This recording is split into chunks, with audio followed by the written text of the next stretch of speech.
My name is Brian. I went to a very good university, yet I work as a janitor at the grocery. I ended up taking this part-time cleaning job because of a number of situations. It's unfortunate, particularly given that you attended such a prestigious college. Although there are others who share my situation, I didn't mind working at a job where I could see the fruits of my labor right away. The areas I tidy up look fantastic. I get a feeling of satisfaction when I look at them. One day, as I was going about my business as normal, a woman walked up loudly. She was obviously in a terrible mood since she was scratching her head angrily. Catherine is a talented and stunning department head from one of our vendors. At work, she's the talk of the town. Though rumored to be quite capable, Catherine has a sharp tongue. I never got along with her because she would look down on you or make fun of you if she realized you were beneath her. I thought, oh boy, trouble is coming. I hope nothing negative occurs. With this thought in mind, I moved to a corner of the corridor in an attempt to avoid her. But Catherine drew nearer, as if to tease me, for some reason. Cleaning, you say? Seems like the ideal profession for losers in life, she mocked. I merely forced a smile and ignored it because I was used to hearing remarks like these. Catherine, perhaps feeling a little better, began to go. Well, it wasn't as horrible as I feared it would be. I sighed. However, something unexpected transpired next. Nearby, Catherine nearly fell after tripping over some cleaning supplies. Why the heck is there cleaning equipment here? She shrieked at me. What if I had suffered harm? I believed that she was to blame for not seeing where she was going, but bringing it up would have fanned the flames. Even after I said, I'm sorry, she remained enraged. Pardon me? Are you not saying, I sincerely apologize? She angrily said, don't minimize me just because I'm a woman. She then hurled her drink to the ground. There was a splattering of iced coffee everywhere, and the noise attracted a group of workers. I thought, oh no, this is getting out of hand because of me, but I was in too much of a panic to do action. When it seemed that things would not get any better, a coworker who witnessed all of this went to the store manager. When the manager did arrive, he heard the narrative and attempted to reassure Catherine, but she made no attempt to express regret. Conversely, she angrily confronted him with the undertraining of the staff and made a threat to sever the business relationship with the store. About 40% of the packing materials used in our store come from Catherine's company, which offers the best prices in the neighborhood. Breaking the agreement with her business would result in multiple tens of thousands of dollars more expenses for our store each year. Catherine didn't waver despite knowing this. The mild-mannered manager continued to bow his head in an attempt to defuse the situation. Even though I didn't agree with it, I told her so and the manager, and she left for the day. I went to see my grandma one holiday. I gave her some fruits and cool goodies because it has been so hot lately. She smiled, thanked them, and took them in her arms. Summertime visits to my grandmother's place were a family ritual when I was younger. I anxiously anticipated that day each year, looking forward to visiting her place every year. I used to play by the river and catch bugs with the neighborhood kids at Grandma's. One thing that comes to me is catching a large bug. But my grandmother's neighborhood has been getting less and less people. It's uncommon to see kids these days. The majority of the nearby homes are deserted and no one resides there anymore. That house is now empty as well. Although the deserted houses give me a sense of loneliness, the sunset I observed on my walk out was nonetheless breathtaking. I felt reassured by this and made my way home. Another day, Catherine came up to me as I was working my part-time job at the supermarket. I sensed disaster was on the way. I hoped that experience wouldn't repeat itself. I hastily relocated the cleaning items to a corner after having that notion. I would not make the same error twice, but when she drew nearer, Catherine glared at me and started lecturing me. Janitors have a certain dirty quality about them. Even as a guy, are you not ashamed to perform this kind of work? She was so disrespectful that I couldn't even express how shocked I was. We were having a talk when some senior executives who were there for a store inspection overheard us. I'm not sure who you are, but that's a really strange way to address our staff. As a woman, don't you also work in sales? Without realizing that the CEO was among them. What's wrong with being a woman working in sales? Yelled Catherine back. Being a guy or a woman has no bearing on it. You understand, don't pretend to be an expert. What she said stunned me. Despite being a man, was the last thing she said. Flustered, the store manager rushed over. Thank you for stopping by on this sweltering day, Mr. Smith. The manager introduced the CEO and Catherine, saying, Oh, Catherine, you're here too. Catherine appeared surprised, as if she hadn't realized he was the CEO. Catherine was so shocked that she was speechless, but the CEO corrected her politely.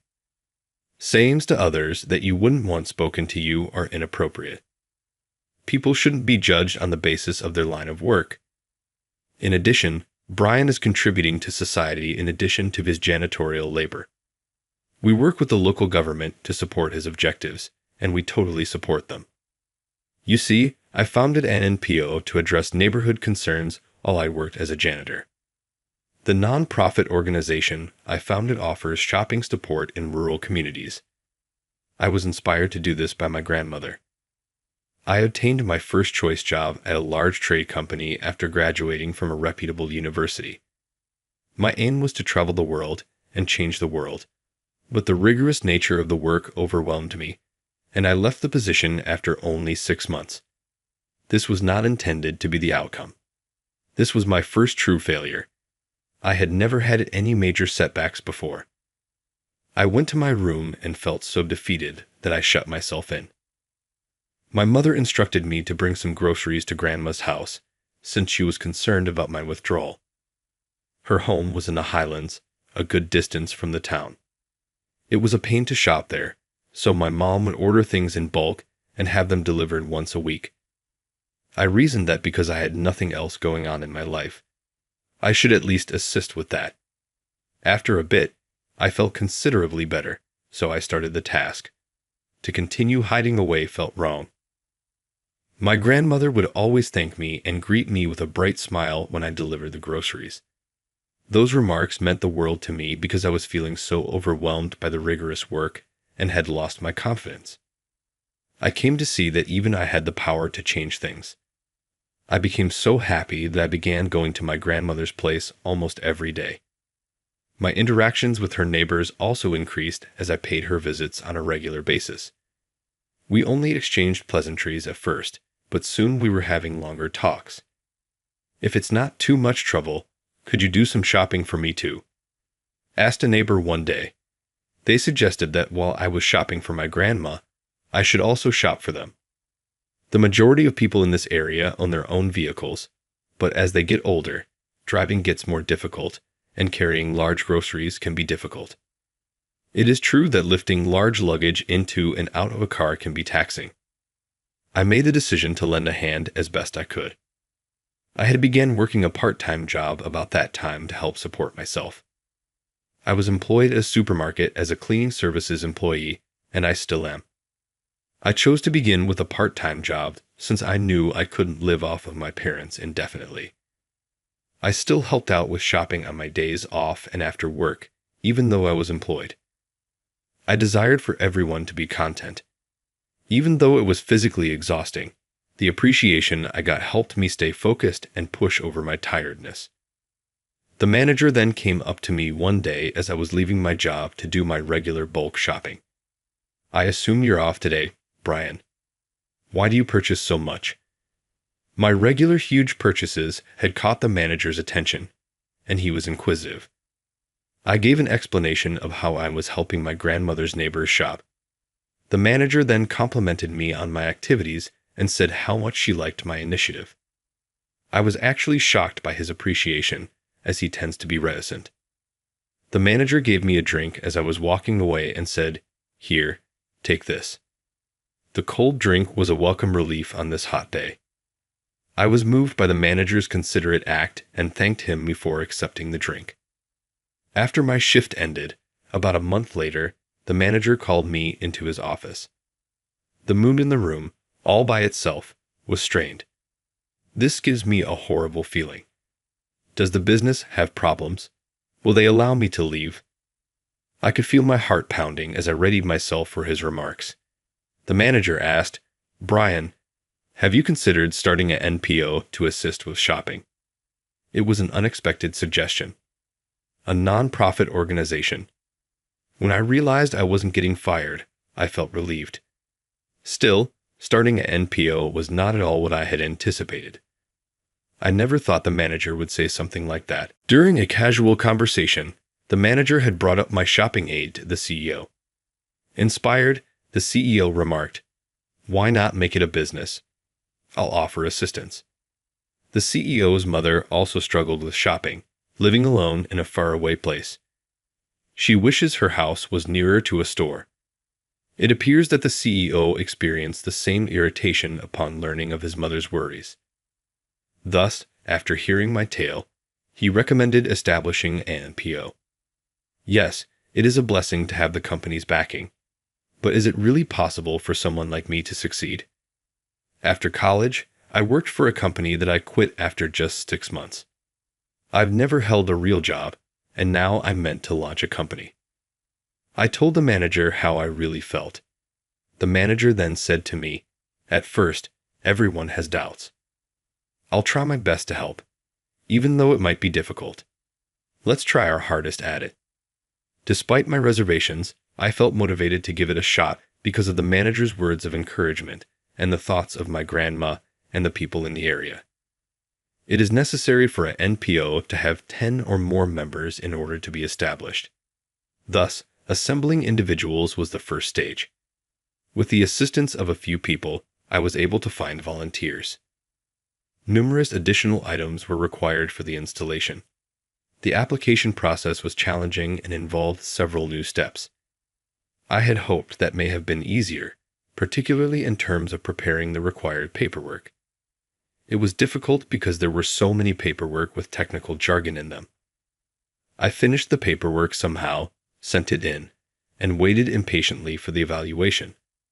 When we eventually received the go-ahead, everyone hugged and joyfully wept tears. Even though we were just getting started, it was a relief to be here. Word of mouth helped our shopping service gain popularity once we launched it. When their bulky goods were delivered home, people were appreciative. Not having to spend hours shopping was really appreciated. The service's delivery region was expanded as a result of the growing number of users and excellent comments. Even while business was increasing, I was still not making enough money to pay my own salary. I was struggling to make ends meet. I explained what I continued to do with my side gig. I'm still not drawing a salary, so I'm working part-time here, with a mocking smile. It's unlikely that Catherine ever imagined someone like myself making a positive contribution to society. She looked down, still full of lofty pride, and blushed. There was no honest apology that Catherine could offer. She walked out reluctantly, muttering an apology. Catherine mumbled, "I bet it won't work out anyway," loud enough for me to hear as she walked away. Why must I listen to that? Catherine's statements caused me to become quite angry. She made snap decisions without seeing everything. Although I couldn't forgive her, I also couldn't express my rage in front of the CEO. I was able to control my rage long enough to thank the CEO for mediating. He gave me encouragement to keep moving the firm ahead. My heart was comforted by the CEO's kind remarks, but my anger toward Catherine persisted. Being verbally assaulted and being looked down upon simply because I worked as a janitor was intolerable. I'll show her that even a janitor can make a difference. I was going to make it happen. I've since put in considerably more effort on the NPO. I performed postal mailings and flyer distribution to draw in new members in addition to doing my own deliveries. I was overburdened with more office responsibilities and part-time work. Man, this never ends. I thought to myself as I became overwhelmed by the amount of paperwork I had. The helpful and considerate team member intervened. Additionally, he assisted me with bookkeeping, which is something I'm really bad at. Brian, please don't try to handle everything on your own. You're too far away. I almost started crying after hearing the team member's heartfelt comment. Even though I had been putting in a lot of effort to win Catherine over, I was more motivated than ever to create a fantastic organization with these people. After extending our delivery regions for 6 months, I was able to stop working as a supermarket janitor. Our crew has expanded, and despite our tiny size, we have a lot going on. Everyone volunteered at first, but now we can give them a small income. A part-time wage, at least. Our services have improved, and the staff looks more responsible now that they are paid. I hadn't gone to the grocery store in a while because I had to take a break from duties like procurement to concentrate on managing the company. However, I was there that day to make our partnership stronger. I had a debate with the manager and was about to get out when I ran into Catherine. My mood darkened as flashes of our last fight raced through my head. Nevertheless, I maintained my poise, and we exchanged pleasantries. I started to run, but Catherine stopped me. I apologize for the harsh remarks I made earlier. I was just so incredibly frustrated at the time. How come? It stunned me. I never imagined that someone with Catherine's arrogance would say sorry. Catherine came clean and said she was sorry for thinking less of janitors and for discriminating me because of my line of work. She was ashamed of her previous actions after realizing how much effort I was putting in. It appears that Catherine was going through a difficult period at the time. People who were upset that she was elevated to department head have been harassing her. She was the target of some hurtful remarks, particularly from the cleaning staff and older women at her place of employment. Sayings like, "Who does she think she is?" and "a woman as a manager" would be upsetting. She snapped at me as a result of this and a deal gone bad. It's true that I had been getting unpleasant comments, but I also thought janitorial work was unimportant. "I'm truly sorry," Catherine responded, considering it's essential for everyone's comfort. She so had difficulties as well. Although I was offended by Catherine's remarks at the time, I can't help but feel sorry for her now that I know her circumstances. You seem to have experienced a lot. Please don't be alarmed by it. It is all that matters that you comprehend. After I accepted her apology, we made up. Remain diligent in your commercial endeavors. I'll be there to support you. I'm grateful, Catherine. Continue demonstrating that women can succeed in leadership positions. I guess she wasn't anticipating my words because she seemed astonished by them. That was probably unexpected by her. I laughed out loud when I saw her look of surprise. Her lack of seriousness is uncommon to witness. Catherine laughed when she saw me laugh, and we had a nice chuckle together.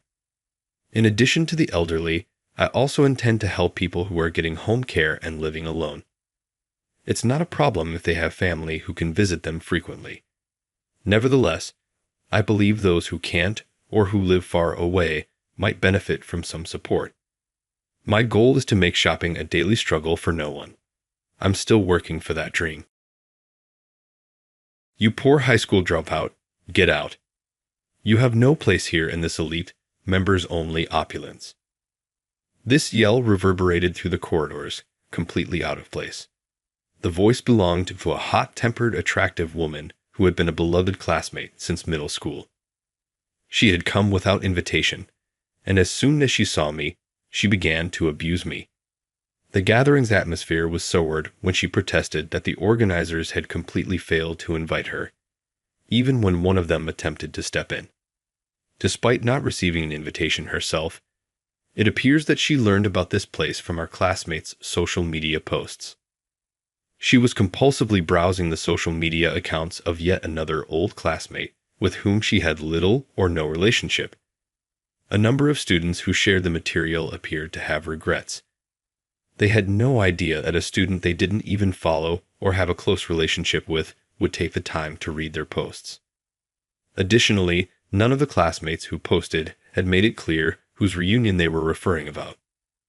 Did you want to attend the high school reunion, the middle school reunion, or the elementary school reunion? She did, however, find the classmates who posted and discovered that they were all from our middle school years.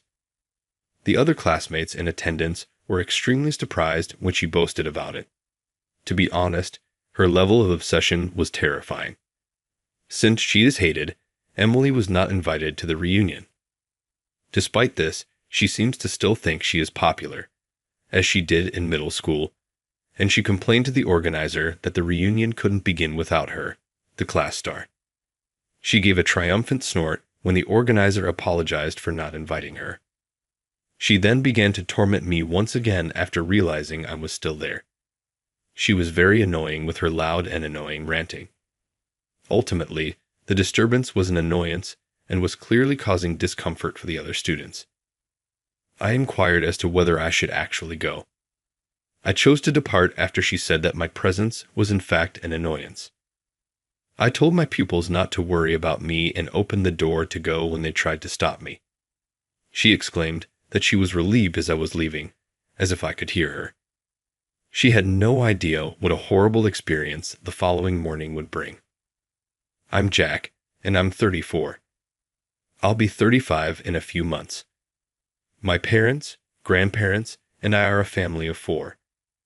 I was recently kicked out of a secret area of a posh traditional inn that was only open by reference. For our reunion, basically a get-together of our middle school classmates, this inn was booked out. Whether they were class or age group reunions, we have always referred to these kinds of events as simply reunions. Emily, a classmate from middle school, was the one who drove me out of the reunion site and treated me like a pauper. Emily was seen negatively by her peers when she began showing off her position as a president's daughter in middle school. We all knew as classmates that her father's business was too little to justify such behavior. She was, in fact, the daughter of a president, but that didn't make her superior to other people.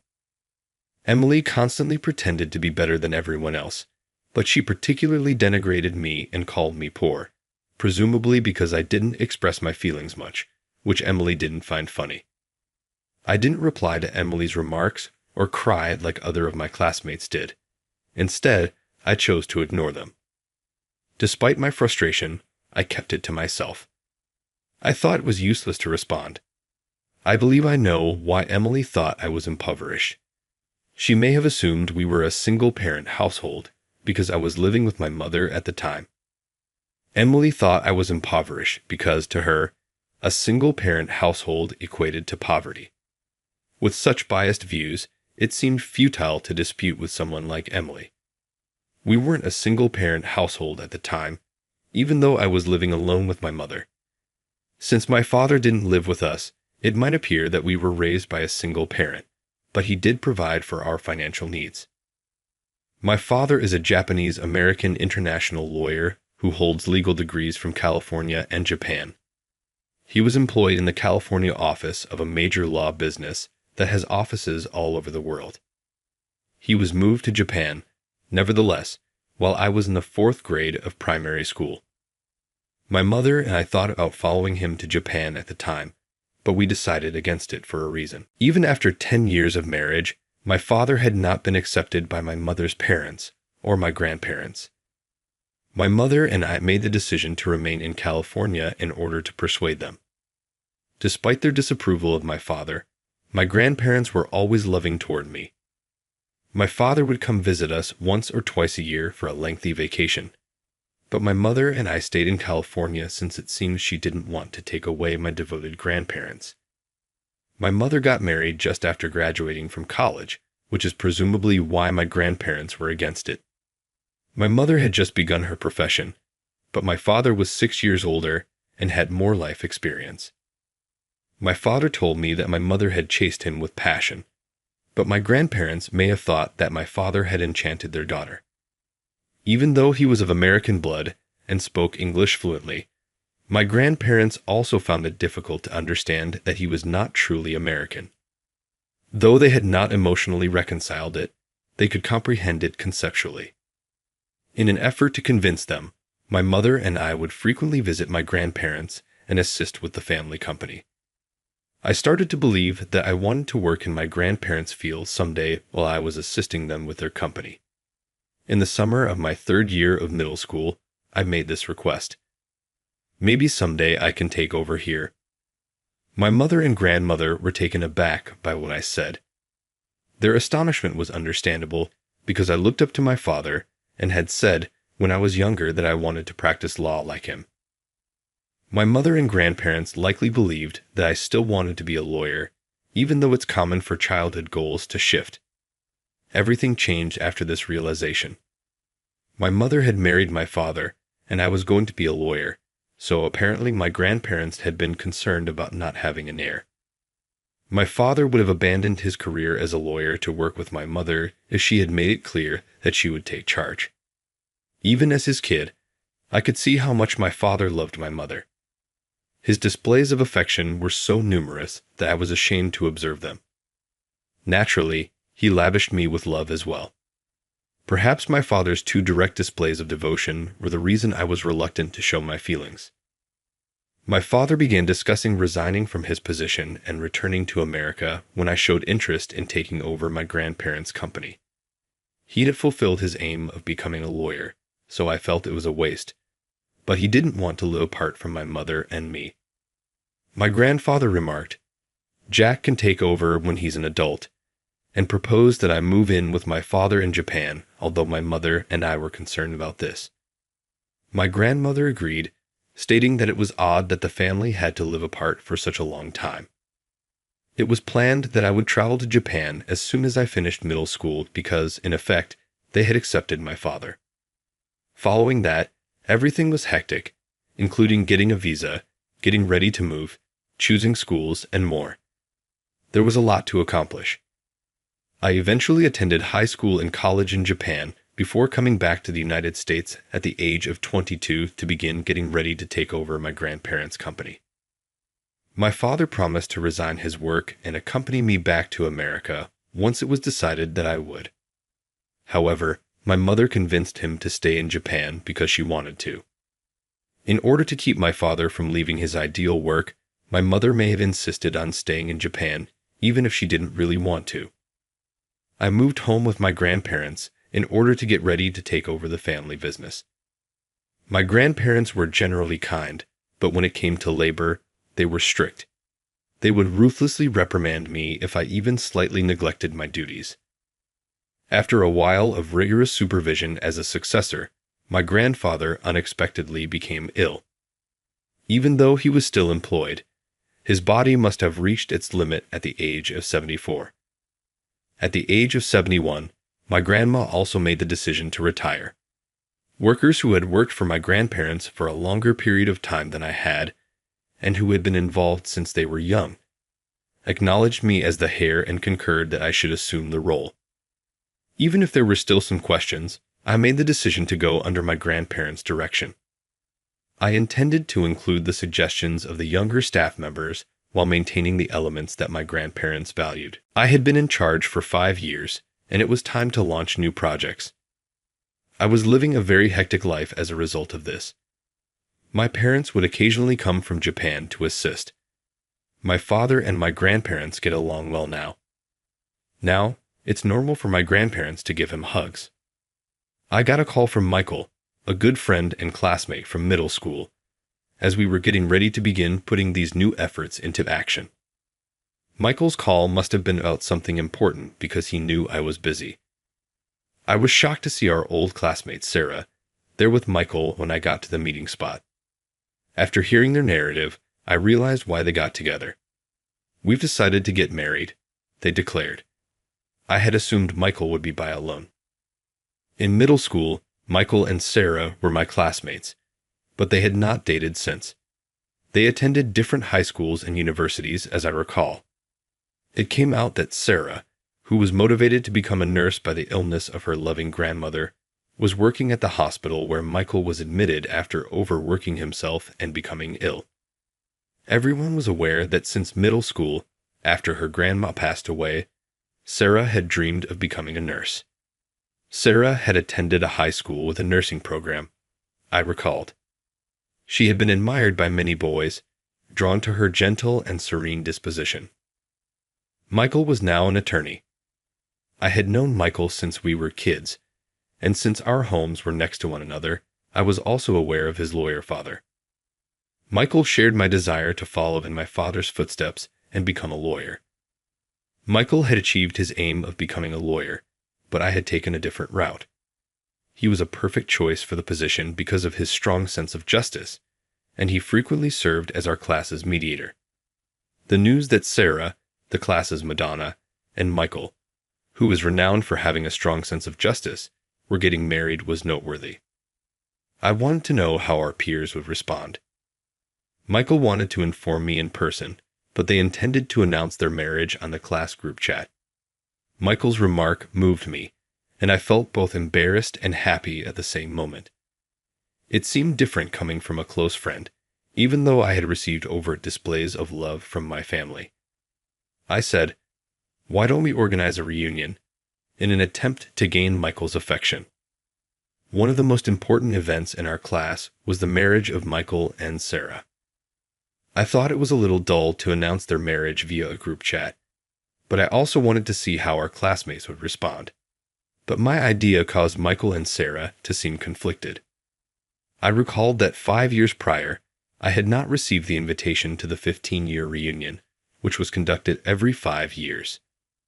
Michael and Sarah looked at each other and then explained what had happened when I inquired.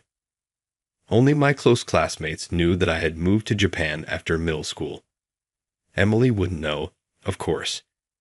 When Emily discovered that someone else was residing in my former home, and that there was no indication that I was enrolled in a local high school, it seems that she formed rash assumptions. She had been spreading untrue rumors among her classmates, saying that I couldn't afford high school and was working at a construction site, or that I had flooded to poverty in the middle of the night. Naturally, Emily's lies were refuted by my friends who were aware that I had relocated to Japan, and as a result, no one now believes her. But as a result of these falsehoods, Emily gained even more resentment and was kicked out of a group chat that was made without her. The group chat with Emily is barely working right now. The truth is that, even though Emily was a classmate, she never replied to invitations for the 5th and 10th year reunions. On the day of both reunions, though, she turned up and made the absurd statement, "It's dull without me," without even paying the participation fee. This sparked conversations about stopping the reunions if it meant inviting Emily. I was in Japan for the 5th reunion, so I was unable to attend, and I was too busy learning the ropes at work to attend the 10th. Only close friends have been getting together ever since, almost like little reunions. When it came to throwing a reunion, Michael and Sarah were apprehensive that Emily's presence might ruin the fun. Even though I could disregard Emily's provocations, I didn't want to think about her destroying the atmosphere of the reunion. I therefore proposed that we ask everyone in the class group chat that was made without Emily.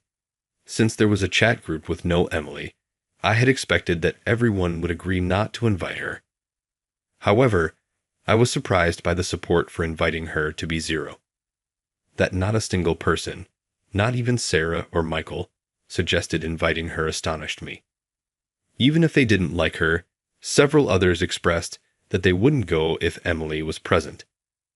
Emily had apparently been verbally abusing and demeaning her peers in both high school and college. Soon, classmates who had been her victims began to complain in the discussion. Michael changed the subject by offering himself and Sarah as organizers in a reply. As a result, the topic of conversation changed from disparaging Emily to organizing the reunion. It's typical of Michael, who was driven by justice. It's not exactly enjoyable to see a conversation full of insults. Former classmates started to arrive at the location one by one on the day of the reunion. This time, the reunion took place in a special, rented area of a posh hotel reserved for members only, where admission is required with an invitation. As the start time drew near, I was thrilled to see how enthralled everyone was with the location. For the introductory remarks, Michael and Sarah took the microphone. "We're getting married." Michael then declared, his face heated. After a brief period of silence, congratulations began to pour in from all sides, and a joyous spirit quickly filled the room. Before long, Michael and Sarah were encircled by people who were asking them a lot of questions.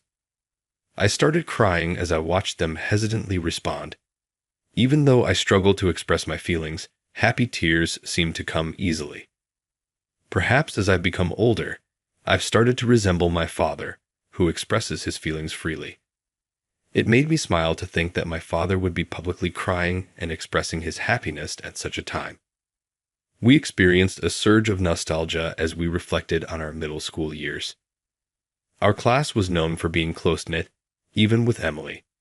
Seniors in our club events even questioned some of us about how we got to be so close.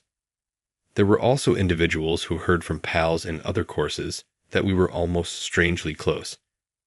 Our homeroom teacher had previously voiced concern that our tight relationships would cause us to become distracted from our exam preparation. It appears that our bond hasn't changed in 20 years. After a brief period of excitement due to Michael and Sarah's unexpected marriage announcement, the venue calmed down as everyone started to share their most recent news. Abruptly, a ruckus broke out next to the corridor that connected the annex to the main building. An employee was attempting to stop someone, as I could see. As the voices became louder, most of the spectators began to notice, not just me standing close to the entrance. Then Emily appeared from the doorway, where everyone's attention was now fixed. "How dare you not invite me?" Emily said as she rushed through the sliding doors as everyone's eyes were fixed on the entry. Her misdirected yells reverberated throughout the private members-only room. I sighed in shock that Emily, who was beyond 30, was still acting selfishly. She turned when she saw me close to the entrance and yelled, "The poor person and high school dropout should just leave. You don't belong here." Although Emily had always had a lovely face, her nasty demeanor was now clearly visible. Since I've been concerned by her since the beginning, I apologize for thinking this way, even though I know I shouldn't judge individuals by their outward appearance. She was insulting me even though I had invited her. "This is an open house. It's not a reunion," I informed her. Since this event was formerly an open house, the sign at the entrance at the conclusion also read, "Open House." I suggested this concept to Michael and Sarah after we decided not to invite her in the group chat. They were worried about not admitting anyone because of their strong sense of justice and kindness. The excuse that it was merely a coincidence that the invitees were old acquaintances was offered by a lavish open house for the recently constructed annex. Sarah and Michael, who most likely didn't want to deal with her anyway, immediately agreed when they heard my offer. Initially taken aback, Emily then started to vent after discovering that everyone present was a classmate, indicating that this was clearly a reunion. "You're disqualified as an organizer for forgetting to invite me," Emily said to Sarah as she came forward as the chaos increased. Emily proudly described how she found out about this reunion before launching into a tirade against Sarah. It appears that she obtained this information by searching through the social media accounts of former classmates with whom she had no communication. Classmates who commented about the reunion were contrite. They most likely never thought Emily would review their accounts so thoroughly. None of the classmates who blogged about the reunion had said which one it was. Was it the high school reunion, the middle school reunion, or the elementary school one? However, Emily painstakingly went through the posts made by her old classmates and found that they were all from her middle school years. It was really terrifying how obsessed she was with going to such extremes. Not only did I feel this way, but there were whispers of fear among the guests. She went on to say that she was skilled at obtaining information because of her work as an influencer. However, as was said in the previous group discussion, she hardly had 100 SNS followers. She essentially pretended to be an influencer without realizing how unpopular she was. "The party doesn't start without popular me," she demanded, and she went up to Sarah. Emily gave Sarah a victorious grin as she apologized. She started to bother me once again after noticing me. With the potential to disrupt the class and cause discomfort for her peers, her loud tirades were nothing short of a nuisance. I'd had enough. "If you're going to say that, should I just leave?" I questioned her. She maintained that having me around was more of a bother. All right then, I'll leave the rest to you. My students attempted to stop me as I declared my desire to exit the place. Isn't it ridiculous to hold back a dropout, a guy like him? Emily exclaimed, smiling as she saw this. I reassured my classmates, urged them to have fun, and went outdoors. Emily's voice trailed after me, expressing relief at my leaving. It struck me as ironic, given the problems she would have the next day. After everyone had paid their fees, Emily's loud voice reverberated in the foyer the following morning. "What's with this amount?" cried Emily, the final person to pay, as she saw the bill. She was stunned when she saw the $225,000 bill. It was an amount she couldn't afford as a self-described influencer. Sarah went over to the workers and accused them of fraud and extortion. "You promised to take responsibility yesterday, didn't you?" After the reunion concluded last night, I departed for Michael and found out what had transpired. Emily persisted in her scathing remarks about her students even after I had left. She started behaving too familiar with Michael after learning that he was a lawyer. Emily identified herself as an influencer without a job. Michael made it clear that he preferred independent people, but Emily assumed he was referring to her. Michael was about to say anything when Sarah announced that he was her fiancé, but he was carried away alone, believing she wouldn't understand unless he explained it. But Sarah was humiliated by Emily, who called her ugly and uninteresting. Then she abruptly said she had no interest in Michael, even though she had been smitten with him only seconds before. Even I was stunned when I later learned about it. I didn't understand how someone could be so brash after aggressively flirting with someone and then brushing them off, whether it was pride or something else. The pupils who stayed at the scene were undoubtedly as shocked and gaping. After some time, the reunion had to end because of Emily's actions. No one disagreed with Emily's insistence that it was too early to call it quits. After witnessing Emily's continuous attempts to get the guys to continue drinking, Michael made the decision to sign and let the staff know that it was done. Emily was about to leave the venue when Sarah, with great reluctance, said, "You'll have to take responsibility for driving Jack away." She smiled as she said it. When Michael told me this, he appeared somewhat alarmed, as though he could already picture the day when he would be totally controlled by Sarah. I couldn't contain my laughter. Emily became quite perplexed by Sarah's comment and began making a commotion, asking that the front desk manager take accountability. Knowing this would occur, Emily was clearly disgusted when I arrived and exclaimed, "Are you still here, you wretched thing? Simply vanish." She was shocked when I said, "Didn't you call me here?" Actually, I am currently operating this historic inn that I inherited from my grandparents. Since last year, a new project plan has included the construction of the inn that would host the reunion. Being a traditional inn is no longer enough to draw guests in this day and age. We therefore intend to make the inn accessible to walk-in guests as well. In the future, we might rent it out for corporate retreats and weddings.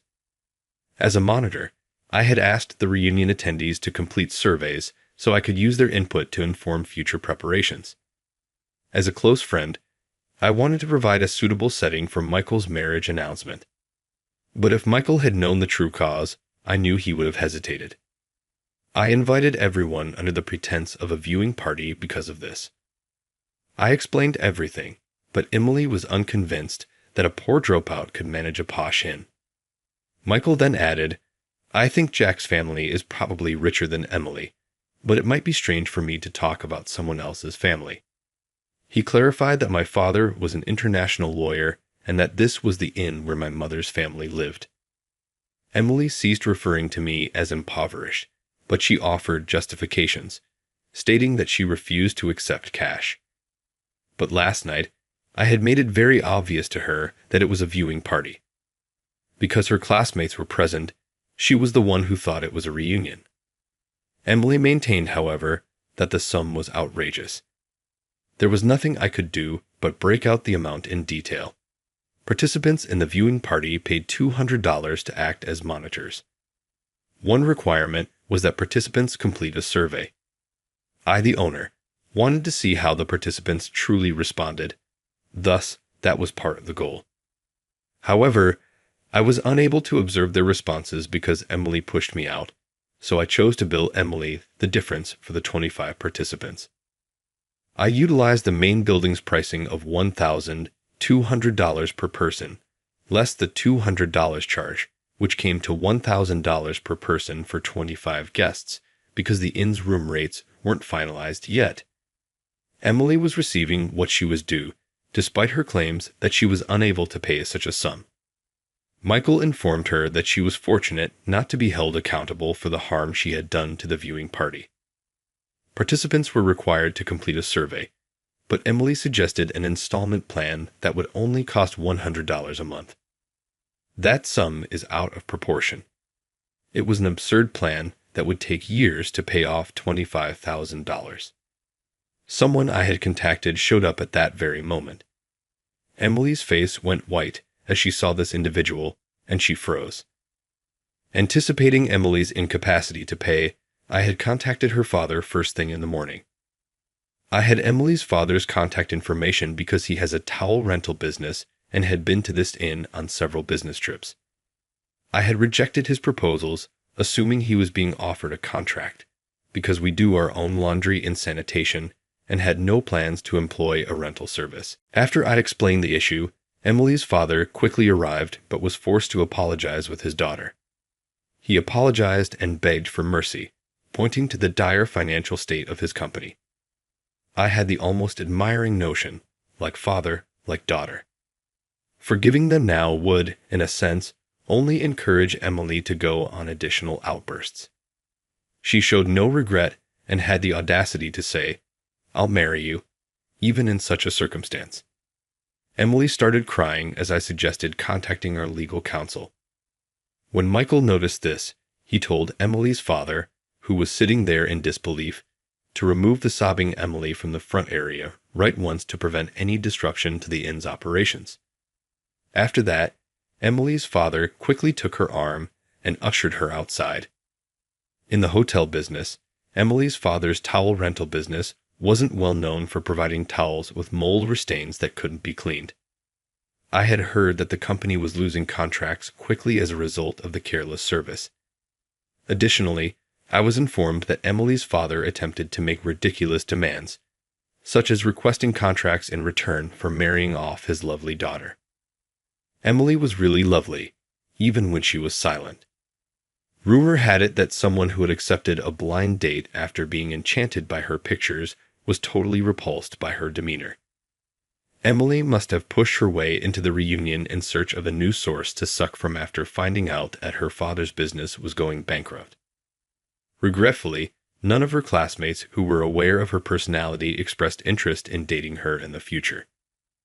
Michael was in charge of alerting Emily and her father's business about the financial obligations associated with this tragedy.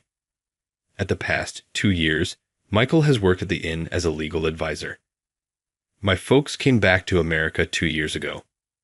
Michael, who had always respected my father, made the decision to quit his office job and pursue his studies under my father's tutelage at that time. Michael's enthusiasm convinced my father, who had planned to retire after returning to America, to start his own legal practice. Michael manages the majority of the operations, although my father serves as the representative. Until he is prepared to lead alone, it is agreed that Michael will take over the company with my father's assistance. Michael will soon take over as head of the inn as my father now spends most of his time there. My parents ended up paying Emily's payment because she was unable to do so. However, her father's business went bankrupt as a result of the chaos she created at the inn's front desk. Emily's mother left the family because she was tired of her husband lavishing attention on their rebellious daughter. After working several jobs, Emily and her father moved into a little apartment. Personally, I'm still putting in a lot of effort at the inn. I live contentedly with my mom and grandma, although my grandfather went away last year. I've been arranging the new inn's opening since last year, and it's finally happening. Sarah and Michael will be the first visitors. Sarah and Michael made the decision to employ the inn's wedding package. In return for using their wedding for future advertising, we promised to provide it to them at a reduced price. I would have been pleased to provide it at a reduced price, even if there had been no advertising arrangement. But knowing Michael and Sarah, they would have insisted on paying the standard price. We decided on the modeling as Michael, our legal advisor, is aware of the standard fees and I couldn't fool him. Observing their joyous occasions inspires me to get married as well, albeit I have no specific partner in mind. How about Emily? Not at all. One thing that is completely impossible is that